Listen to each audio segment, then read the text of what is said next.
Pernah gak kalian itu tiba-tiba di WA oleh nomor yang ngakunya teman lama yang kayak memelas dan meminta pertolongan kamu dengan meminjam sejumlah uang? Atau ada telepon dari nomor tidak dikenal dan ketika diangkat, dia tiba-tiba nyapa kamu kayak udah kenal banget gitu. Biasanya dia akan mulai menguji kamu dengan pertanyaan, "Hayo, kenal gak? Ingat aku gak?" Kamu jadi spontan mengingat-ingat dan menyebutkan salah satu nama teman kamu. Dan tanpa menyalahkan tebakan kamu, dia biasanya akan langsung mengiyakan bahwa dia itu adalah teman yang kamu sebutkan namanya tadi. Atau pernah gini gak? Kamu punya temen yang kemarin-kemarin nih mungkin memelas minta bantuan, dan setelahnya tahu-tahu dia udah ngilang aja gitu, nggak ada kabar. Padahal biasanya dia itu selalu nempel aja sama kamu, hampir kayak best friend forever gitu-gitulah. Yang tanpa kamu mikir yang aneh-aneh, kamu udah percaya bahwa teman kamu ya ibaratnya nggak bakalan lah nusuk kamu dari belakang, yang meskipun nyatanya dia emang nusuk kamu juga. Nah, kalau kalian pernah ngalamin salah satu atau semua dari kejadian ini, pas banget nih, di episode kali ini kita bakal bahas modus penipuan berkedok teman yang harus kamu waspadai, terutama model-model teman seperti contoh paling terakhir tuh.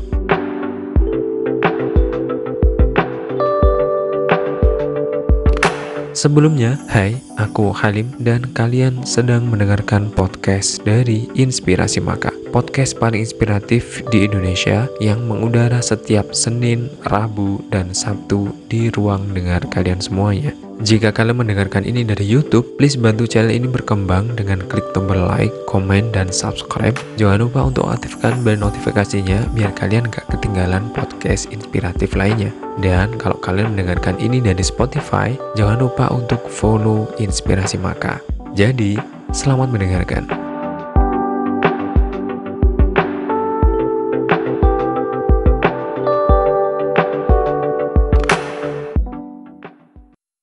Siapa sih yang nggak punya temen? Ya, walaupun cuma 1-2, aku yakin kalian mesti punya ya.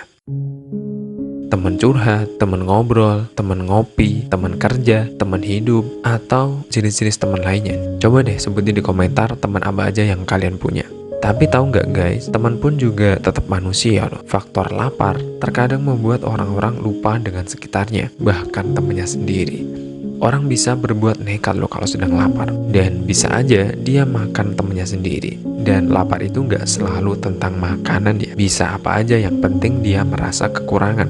Dan dia akan jadi teman toksik yang bisa aja hanya akan manfaatin kamu, biar gak kejerumus dan termakan orang-orang yang hanya ngaku teman kamu, padahal dia bukan benar-benar teman atau sahabat kamu. Coba deh dengerin ini sampai selesai, biar kalian tahu modus-modusnya kayak apa.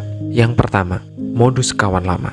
Sering banget nih, ada nomor baru nelpon ngajakin tebak-tebakan suara. Dia beralasan bahwa dia itu teman lama kamu dan dia menyuruh kamu menebak namanya siapa. Dia akan terus menggerecek kamu agar mengingat dan mengatakan nama salah satu teman lama kamu. Jika sekali aja kamu berusaha menjawab dengan nama, wassalam dah dirimu saat itu.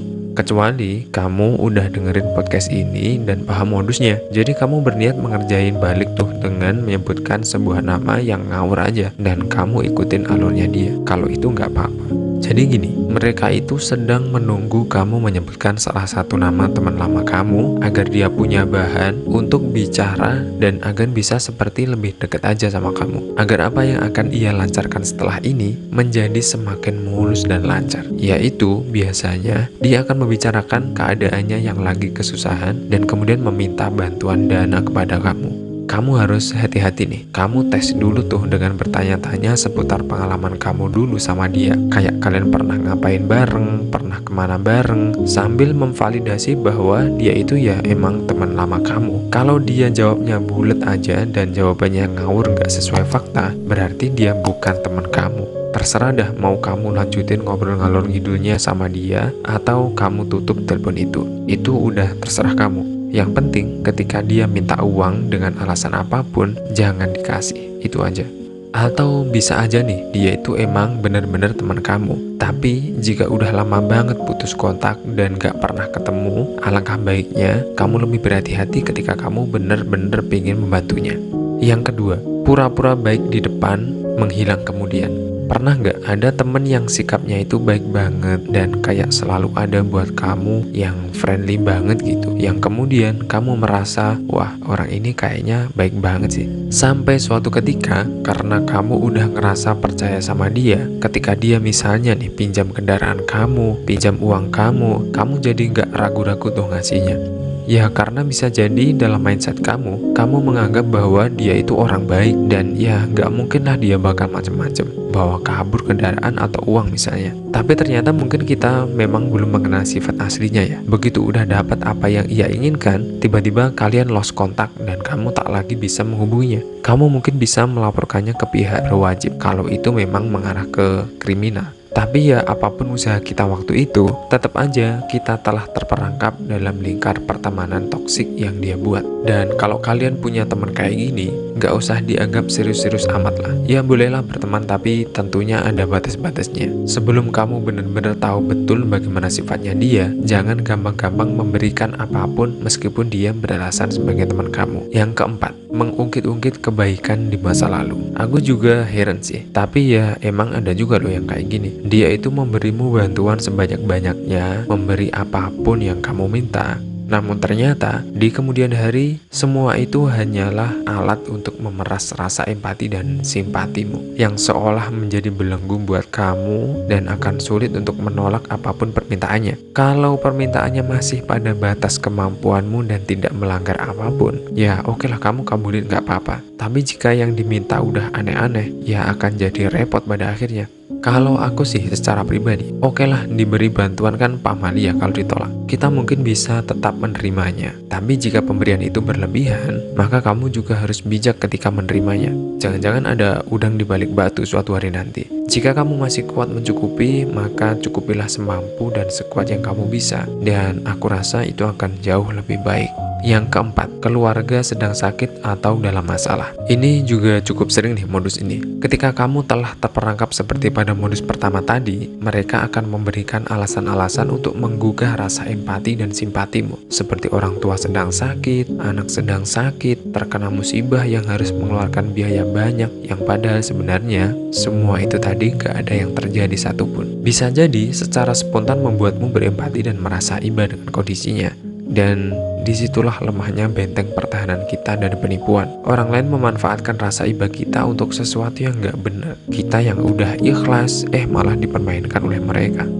Jadi apa yang sebenarnya bisa kita petik? Ada sebuah kalimat hikmah yang bunyinya gini: ketulusan sahabat itu akan tampak ketika kalian sedang dalam kesulitan. Artinya apa? Kualitas persahabatan kalian itu akan terukur dan teruji dengan sendirinya jika kalian sama-sama di posisi sulit atau salah satu sedang berada di posisi sulit. Tanpa diminta pun, yang namanya sahabat itu akan secara spontan membantumu dan berempati terhadap keadaan kamu. Bisa kan membedakan mana teman yang hanya seperti benalu, yang adanya cuma pas dia butuh aja atau bukan? Ya bedanya itu tadi, kamu nggak perlu meminta untuk mendapat bantuan dari mereka saat sedang kesusahan. Kamu hanya perlu terus berjuang dan bertahan, dan sahabat-sahabat kamu akan sukarela datang dan membantu. Dan persahabatan itu selalu butuh dipelihara cuy. Kalian itu paling nggak putus komunikasi. Meski nggak sering, ya pernah lah ada dalam satu acara bareng, masih ngobrol bareng gitu. Sahabat itu nggak bisa yang tiba-tiba muncul dan ngaku-ngaku dia sahabat kamu, kemudian meminta bantuan kamu. Yang ada adalah kamu sedang kesusahan, kemudian datanglah sahabat-sahabat kamu memberi bantuan. Dan itu jangan dibalik ya. Jadi tetaplah berhati-hati. Kebaikan itu bisa seperti mata pisau. Jika digunakan di tempat yang tepat, maka ia akan memberimu manfaat yang sangat besar. Tapi jika ia dipegang oleh orang yang salah, bisa aja pisau itu akan melukai dirimu nantinya. Jangan lelah berbuat baik dan tetaplah berhati-hati. Jika kalian mendapat manfaat dan jawaban dari podcast ini, kalian boleh klik tombol subscribe-nya dan juga nyalakan bel notifikasinya biar kalian gak ketinggalan podcast inspiratif terbaru dari Inspirasi Maka. Aku Halim dari Inspirasi Maka, terima kasih telah mendengarkan dan bye.